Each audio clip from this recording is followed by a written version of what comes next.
Take it again. Now, I'm on, okay. Swedish Interment, Swedish burial. It's a prophecy, it's a poem of prophetic, and it has a vision in this room itself, so that's why I'm in here.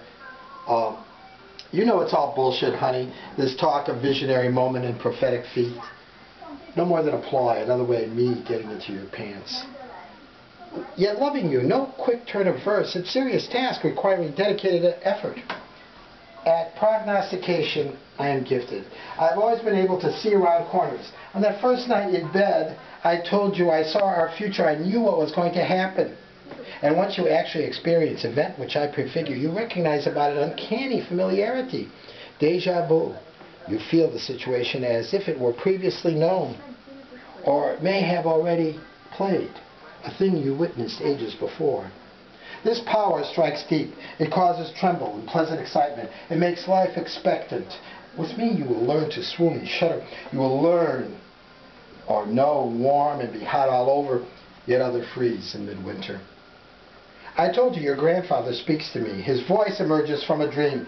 Though the setting's familiar, my own bedroom, the light comes from afar, suffusing the place and me within most delicious hues of red and green. He tells me I am the man of the house, and gently brings to foreknowledge. Oh, he speaks with unmistakable clarity. Happiness, the product of our life together. I have another secret I want to share with you. I prophesied major experience, not unlike Lada's when she learned it was God who had entered her. You should know from me. You should know from you will issue. Yes, marvelous to relate, being supreme, a mortal whose life and renown belongs to that golden regal realm where Homer rules king. I slipped, revealing more than I intend.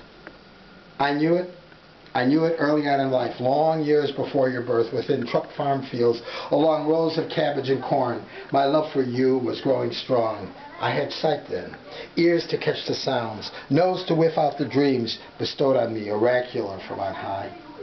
I stepped out from the hitching post diner. I saw you. It was you on the packed mud bridle path just ahead. By a yard or two. Down the trail were you. Your form preceded me, walking apace. This last August the 11th, before we had begun to date, between bed sheets wet from too much sweat, your heat awakened me. I knew the smell of you. There were your odors bursting up my nostrils from the threads of woven cotton while I, in my bed, that lonely summer's night, I had instantly recognized the fragrances once I slept with you, once your presence entered my pores. And now again the moment it commands, my fingers on the keyboard before me. Before I had met you, I realized I heard it, your name. I heard your name, though it came to me from time previous to your birth. I assure you, when yet a child, pre-adolescent, no more than 10 or 11 years old, I witnessed destiny from landscape in Illinois.